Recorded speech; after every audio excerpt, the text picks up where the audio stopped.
본디오 빌라도에게 고난을 받으사 십자가에 못 박혀 죽으시고 장사한 지 사흘 만에 죽은 자 가운데서 다시 살아나시며 하늘에 오르사 전능하신 하나님 우편에 앉아 계시다가 저리로서 산자와 죽은 자를 심판하러 오시리라. 성령을 믿사오며 거룩한 공예와 성도가 서로 교통하는 것과 죄를 사하여 주시는 것과 몸이 다시 사는 것과 영원히 사는 것을 믿사옵나이다. 아멘.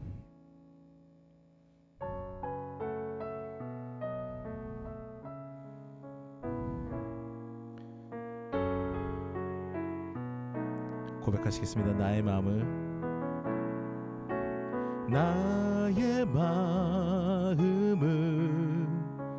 정금과 같이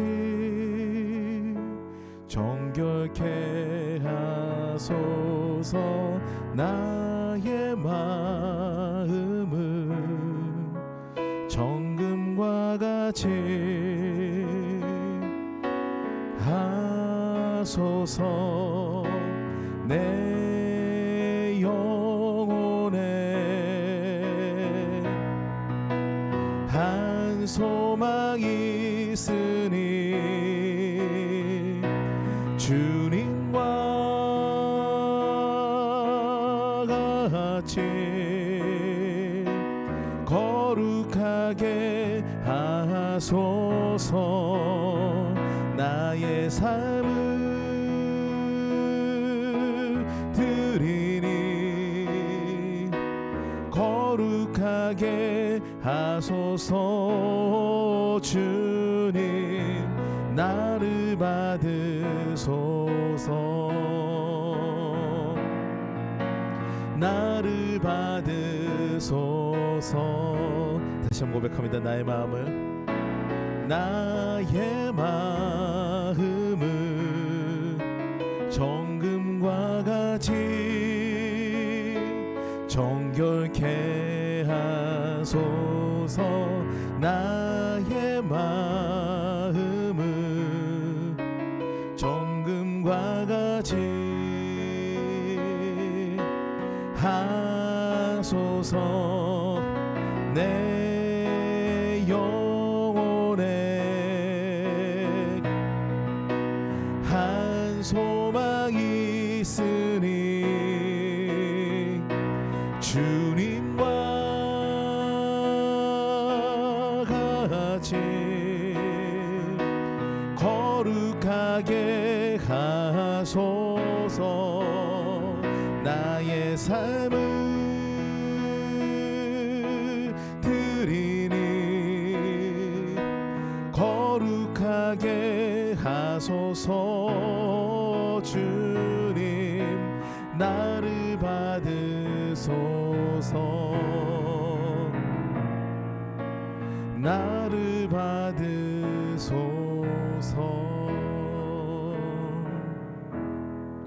기도하시겠습니다. 사랑과 은혜가 많으신 하나님 아버지 감사합니다. 오늘도 이 새벽부터 주님 옆에 나와서 말씀을 보고 하루를 예배로 시작하게 하시니 감사드립니다. 우리가 더욱더 오늘 기도할 것은 우리의 마음을 정금과 같이 정결하게 하시기를 원합니다. 그래서 우리의 마음과 뜻과 정성을 다해 주님을 항상 예배하는 것이 우리 삶이 되도록 도와주시옵소서. 모든 영광 주님께서 홀로 받아주시기 믿사오며 우리 구주 예수 그리스도 이름으로 기도드리옵나이다. 아멘.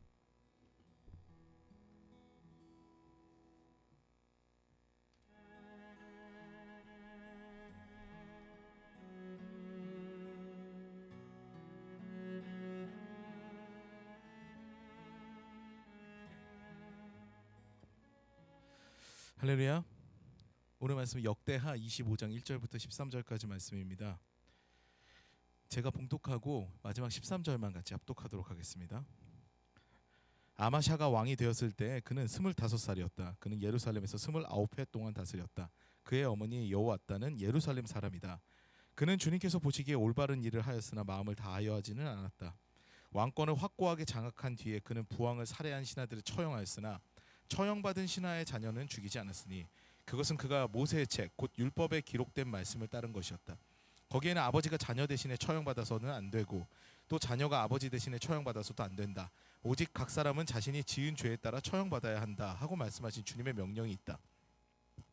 아마샤는 유다 지파와 베냐민 지파 사람들을 그들이 소속된 가문별로 군대 단위로 조직하고 그들 위에 군대 지휘관인 천부장과 백부장을 임명하여 세웠다. 이 군대 조직에 편성된 사람들은 20살 이상 된 남자들로서 모두 30만 명이나 되었다. 이 사람들은 창과 방패로 무장하고 전쟁터에 나갈 수 있는 장정들이었다. 이 밖에도 그는 은 100달란트를 주고 북왕국 이스라엘에서 용감한 군인 10만 명을 고용하였다. 그러나 어떤 하나님의 사람이 아마샤에게 가서 말하였다. 임금님께서는 이스라엘 군대를 데리고 가지 마십시오. 주님께서는 북왕국 이스라엘 곧 에브라임 자손과 함께 계시지 않으십니다.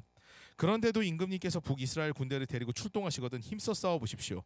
하나님께서는 임금님이 대적들 앞에서 엎어지게 하실 것입니다. 하나님께서는 임금님을 이기게도 하실 수 있고 지게도 하실 수 있습니다. 아마샤가 하나님의 사람에게 물었다. 북이스라엘 군인을 고용하느라고 지불한 은 100달란트는 어떻게 하면 좋겠습니까? 하나님의 사람이 대답하였다. 주님께서는 그것보다 더 많은 것을 임금님께 주실 수 있습니다. 그래서 아마샤는 에브라임에서 온 군인들을 그들의 고향으로 돌려보냈다. 그들은 유다 사람에 대하여 몹시 불쾌하게 생각하면서 고향으로 돌아갔다. 아마샤는 용기를 내어 출병하였다. 소금 계곡에 이르러서 세일 자손 10,000명을 죽였다. 유다 군대가 또 별도로 10,000명을 산채로 붙잡아서 절벽 위로 끌고 올라가 그 밑으로 떨어뜨리자 그들의 몸이 으스러졌다. 다 같이 합독하시겠습니다. 그러는 동안에 아마샤가 전쟁에 함께 데리고 출동하지 않고 되돌려 보낸 북이스라엘 군인들은 사마리아와 벳호론 사이에 있는 유다의 여러 마을을 약탈하고 사람을 3,000명이나 죽이고 물건도 많이 약탈하였다. 아멘. 오늘 아침에 정말 깜짝 놀랐습니다. 저희 큰아이가 빨래를 개놓고 이제 아빠가 새벽 예배 갈 옷을 준비를 해놨는데 그 옷을 입고 나오고 제가 깨달았습니다. 오늘 내가 설교구나. 돌아가서 다시 양복으로 갈아입고 오느라고 진땀을 뺐습니다. 때로는 배려가 사람을 힘들게 만들 때도 있죠. 마음은 참 좋았는데요. 저는 오늘 이 말씀으로 미지근한 신앙에서 탈피해야 합니다라는 제목으로 나누도록 하겠습니다. 중용이라는 단어 잘 아시죠? 중용이라는 단어, 좌로도 우로도 치우치지 않고 가운데로 간다는 이야기죠. 두 편이 있었을 때 어떤 편도 든지 않고 내가 공평의 추를 들겠다는 이야기가 중용이랍니다. 이 단어는 참 의미가 있습니다. 특히 요즘같이 공평과 공정의 그런 가치가 훼손된 시대에는 더욱더 각별하게 느껴지죠. 그런데 이 중용의 개념은 사실상은 연합의 가치에서 빛이 나게 됩니다. 너의 편도 아니고 내 편도 아니고 우리니까 우리는 스스로 세운 공평과 공정과 그런 가치들을 실현하자는 것이 중용의 개념입니다. 사실은 이것을 연합할 수 없는 곳에 사용하게 되면 그런데 문제가 생기게 됩니다. 한 부자 청년이 예수님께 나왔습니다. 그 청년은 율법을 정말 잘하는 사람이었고 그리고 잘 지켰고 부자였습니다. 예수님께서도 그를 사랑스럽게 보셨습니다. 성경에 보면 사랑스럽게 예수님께서 바라보셨다고 이야기가 나오죠. 그 청년이 예수께 나온 이유는 굉장히 간단합니다. 율법을 다 지키고 열심히 신앙생활하는데 구원의 확신이 없는 겁니다. 그래서 예수님께 묻습니다. 어떻게 하면 우리가 구원을 얻을 수 있겠습니까? 제가 어떻게 하면 구원을 받을 수 있습니까? 그래서 예수께서 뭐라고 말씀하십니까? 가서 하나님을 사랑하고 이웃을 사랑하는 그 계명들을 잘 지켜 행해라. 이렇게 예수께서 말씀하십니다. 그때 부자 청년은 그것들을 어릴 적부터 잘 지켰습니다. 지금도 너무 잘 지키고 있습니다. 그거 외에는 구원의 확신이 오는 것이 없는지요? 라고 묻습니다. 그때 예수님께서는 그 부자 청년에게 굉장히 그 유명한 대답을 하십니다. 너는 지금 가서 너의 가진 소유 그 모든 것들을 팔아서 가난한 사람들에게 나눠주고 너는 나를 따르라. 이렇게 얘기합니다. 이 본문을 보면은 볼 때마다 저적시 전율이 흐릅니다. 이 이야기를 제대로 해석하면은 너는 나의 제자가 될 것이다. 그런데 너의 소유를 모두 버려라. 이거거든요. 사실은 주의 종의 길을 걷는다는 것이 시작부터 겸허하고 겸손하고 경건해야 하는 이유입니다. 사실 이 부자 청년이 그것을 이제 덥석 받아들였다면은 예수님의 제자는 13명이 됐을지 모르겠습니다. 그런데 그 부자 청년은 어떻습니까? 고민하다가 돌아갑니다. 우리는 되게 쉽게 생각하죠. 예수님의 제자가 되는 것인데 평생 이름을 남길 텐데 그 가치를 재물하고 이렇게 고민해서 되겠어? 그런데 우리가 그 입장이 되면 이건 쉬운 일이 아닙니다. 왜냐하면 지금 예수께서는 단순히 재물을 말씀하신 게 아니거든요. 너의 마음 가운데 1등이 누구냐입니다. 너의 마음 가운데 1등이 누구냐? 이걸 지적하신 거거든요. 신앙생활은 좌로나 우로나 치우치지 않는 그런 것이 아닙니다. 정말 하나님이냐 아니면 다른 것을 선택하는 선택의 문제죠. 부자 청년 마음 가운데 가장 사랑하는 것이 물질이었습니다. 1등이 물질이었던 거죠. 그런데 이 부자 청년은 그 물질과 하나님을 절대로 충돌시키지 않습니다. 부딪히지 않습니다. 그것이 부딪히면 충돌이 일어나면 당연히 내가 고민하게 될 거라는 걸 잘 알고 있는 거죠. 그래, 그건 그거고 이건 이거다라고 마음 가운데 계속 나누고 있습니다. 그러니까 이른바 겉보기에는 되게 경건한데 마음으로는 물질의 신인 맘몬을 섬기고 있는 상태였던 거죠. 이것을 예수님께서 정면으로 충돌시킨 겁니다. 그래서 그때 그는 심각하게 고민합니다. 오늘 본문 역시 그런 비슷한 마음을 다루고 있습니다. 아마샤는 요아스 다음에 유다의 왕으로 등극합니다. 근데 요아스의 끝을 다 기억하시죠? 반역으로 죽습니다. 그 반역은 요아스 자신의 은인이었던 여호야다의 아들을 죽인 것부터 시작됐습니다. 그게 잘못됐다고 생각한 신하들이 요아스를 죽인 거거든요. 은혜를 모르는 자로 수치스럽게 인생을 마감한 아버지의 뒤를 이어서 왕이 된 아마샤니까 늘 살얼음판 같은 그런 왕의 삶이었을 것입니다. 그래서 그는 눈치가 빨라졌는지 모르겠습니다. 그의 능력은 제법 출중합니다. 그의 아버지를 죽인 사람들이 실세였는데 어느덧 왕권이 강화가 됐습니다. 그래서 그의 아버지를 죽인 자들을 죽일 수 있을 정도로, 처벌할 수 있을 정도로 왕권을 신장시킵니다. 게다가 율법도 잘 지킵니다. 그 아버지들, 그러니까 나의 아버지를 죽였던 그런 실세들을 다 죽이지만 그 자녀들은 건들지 않습니다. 나는 후환이 두렵지 않다. 이럴 정도로 왕권이 강화가 된 것이고요. 그리고 나는 모세의 율법을 지키는 왕이다 라고 내가 천명할 정도로, 그럴 정도로 능력이 출중한 왕입니다. 그런데 이렇게 자수성가한 인물의 특징이 후에 드러납니다. 하나님에 의해서 세워진 왕과 다르게 반역한 신하들의 추대로 등극한 왕이었기 때문에 모든 것을 하나님께 맡기지는 않습니다.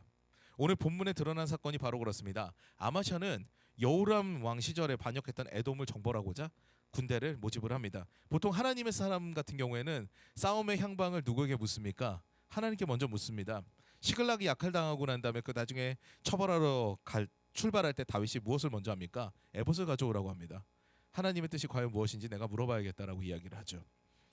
여호사밧 역시 아하방, 그 악한 아하방하고 길르앗 라모스로 갈 때도 여호와의 선지자들을 부릅니다.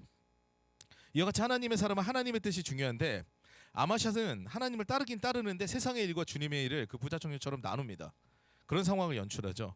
예컨대 모세의 율법대로 아비의 죄를 자식에게 묻지는 않는 그런 율법적인 자비를 베푸는 그런 아마샤인데 반해서 에돔과의 전쟁은 왕으로서 내가 나가는 거기 때문에 하나님께서는 이 전쟁에 별로 개입하지 않는다라는 그런 생각을 갖고 있는 거죠.